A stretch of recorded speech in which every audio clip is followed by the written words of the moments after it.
انجینر تکنیک دیگر ما تیار کنیم برای آینده ترقی ملت. همین پرزیدنت یکم بار واسه گفته گذاشت ما این در کار خوب اون ماچیت رفته از ماچیت چی میگیرد وای چی میگیرد این ماچیت هیچی نمیگیرد.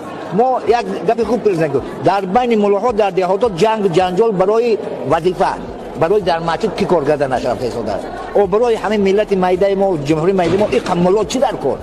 یک نفر که 30 سالش هم به جای رسیده است میگوید که همه بلندشوی نرخ و نارسایی و کمبغلی مردم از حساب مسجدهای بسیار ملاها هست. آیا به این خیل آدم اسلام چه حکم میکنه؟ یک بیچاره 30 سالش که گذشت این آدم هوشیار نیست کسی گفته است، این دیوانه است. آدم هوشیار هیچ وقت نمیگوید که بلندشوی نرخ کمبغلی مردم از حساب مسجد بسیار و از حساب داملاها هست. این آدم هوشیار نمیگوید. برای همین شاید جین دارد، برادرای جین خون هست، بیاید ما مراجعت کند، انشاءالله روان میکنیم به پول حساب خود من اونها میخواننش. این آدم دیوانه است به خدا قسم. این آدم هوشیار نیست، این آدم بی عقل هست، این آدم بی فراست است. این آدم اگر عقل هم داشته باشد خدا ندارد، شریعت ندارد.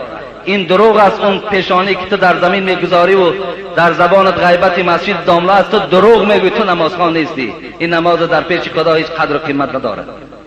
تو چگونه زبانت میگردد مسجد تنقید میکنی؟ چگونه زبانت میگردد از بسیاری مسجد شکایت میکنی؟ تو چگونه مسلمان هستی که داملا را تنقید میکنی؟ داملا چی زلال آورد؟ داملا کسی است که پیغمبر خدا میگوید ان الله و ملائکته و اهل السماوات والارض و اهل السماوات والارض حتى النملة في جحرها و حتى الحوت ليصلون على معلم الناس خیرا. پیغمبر میگوید، پیغمبر خدا میگوید الله ملائکه های او آن چیزی که بین زمین و آسمان است مورچه در سوراخی مایه های در بحر در حق داملاها طلب مغفرت میکنند. پیغمبر میگوید در حق عالم ها طلب مغفرت میکنند که خداوند عالم ها را نگه دار که اینا روشنی هستند، اینا چراغ هستند، اینا مردم از راه بد و از راه خطا خبر میدهند. اینا پیغمبر خدا میگوید. پیغمبر خدا میگوید ان الملائکه لتضع اجنحتها لطالب العلم.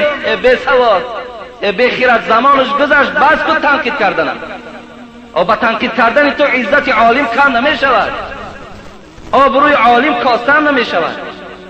پیغمبر خدا میگوید ملائکه ها لتضع اجنحتها. گوش کنید، حدیث صحیح پیغمبر است.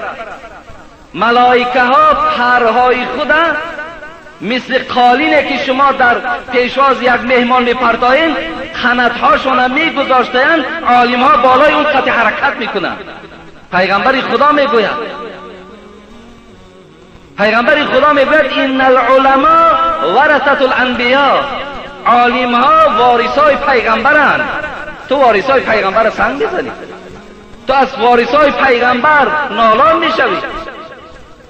و این برکت یعنی همون عالم ها هست که باز کمی برکت در بین ما و شما است. این دعوت واعظ ها هست که کمی در بین ما و شما برکت ها وجود دارد. و تو مولوی جنون گوش کن به عقل و زینهاری و صد زینهار زبان از رنجش مردان نگه دار. همان قوم برافت مبتلا شد ز آزار دل مرد خدا شد. آیا آزار دل مرد خدا قیمتی می شود؟ بے برکاتی از آزار دل او می شود، از وجود او از بسیاری او نمی شود. که 100 بار این جهان از آه دل سوخت ولیکن به ادب عبرت نآموخت. شناس ای کور دل، ترا میگه شناس ای کور دل آتش نفس را، بکن اندیشه روزی پیش و پس را. سگ از اخلاص آمد جنس آدم، زی به اخلاص آدم شد زی سگ کم. و شما سگ اصحاب کهف بینه پی آدمای داملاها را گرفت، روز قیامت شکل آدم میگرد جنت میرود. لیکن آدمی که حرمت عالم نمیکند از سگ میگرد درجهش پست است. من به این چی میگویم؟ همون سخن مولوی خدا رحمتش کند. هزاران کاروان رفتند دو دو، هنوز این سگها دارند او او. هزارها کاروان عالم ها رفت زیر خاک شدن و این سگها از جکیدن باز نماندن. میجکن اینا سگ میگن، اینا میجکد.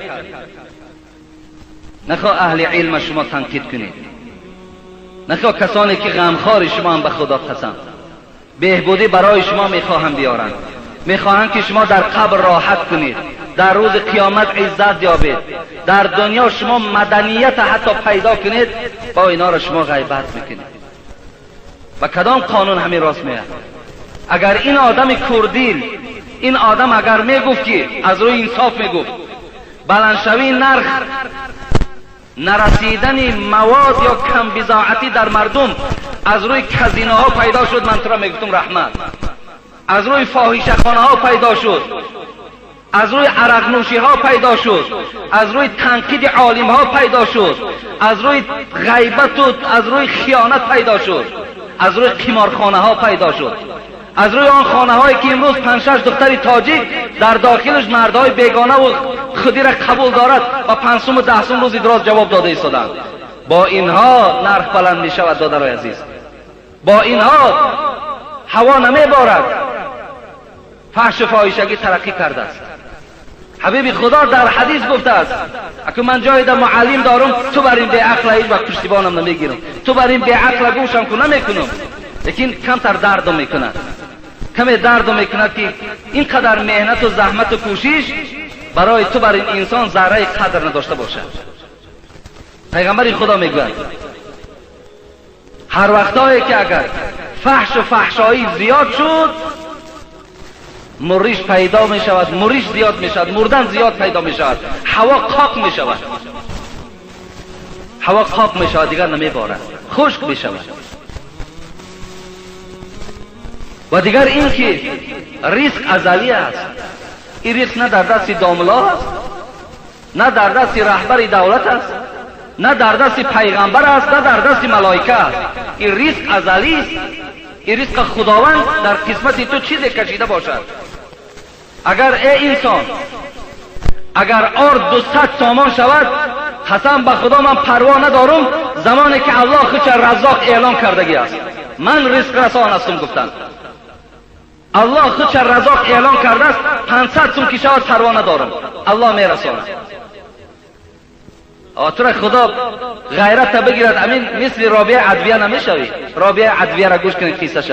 زنک بود، زن میگوید که اگر تمام زمین آهن گردد، آهن دیگر یگان جای کشت و کار نماند، کل زمین آهن گردد، آسمان از باریدن منع شود، تمام مردم روی دنیا اگر عیال من، فرزندای من باشد، رابعه عدویه میگه قسم به خدا پروای نان یافتن ایشان ندارم زمانی که خدا خودش رزاق اعلان کردگی هست. ان الله هو الرزاق. و اعلان کرده است که من رزاق هستم، من رزق رسان هستم. گفته است تمام دنیا آهن شود، زمین کشتکار باقی نماند، آسمان از باریدن من شود، تمام مردم فرزند من باشد، پروای نانیابی ایشان نمیکنم زمانی که الله خودش رزاق اعلان کرده است. تو معنای این گپ اگر خوب درک کنی، باور کن بعد ممکن تو اصلاح شوی، ممکن اصلاح شوی.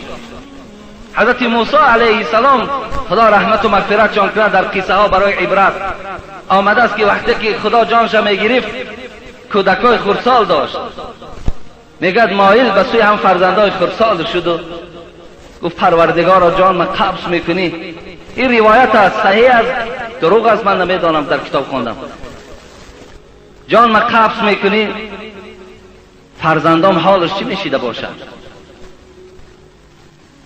الله برای تعلیم موسی نبود، برای تعلیم ما آدمای بی سواد بود. گفت موسی نزد دریا برو. نزد دریا آمد، عصا را گفت در دریا بزن، گفت عصا را بر دریا زد، دریا خشک شد. نگاه کرد در زیر دریا یک سنگ خیلی کلانه، گفت رو گفت سنگ گفت به عصا بزن. گفت حضرت موسی میگه آمد بعد عصاش سنگ زد، دو بولک شد. داخل سنگ تماشا کن. وقتی نگاه میکنن موسی در داخل سنگ کرم و در دهان کرم علف سبز است.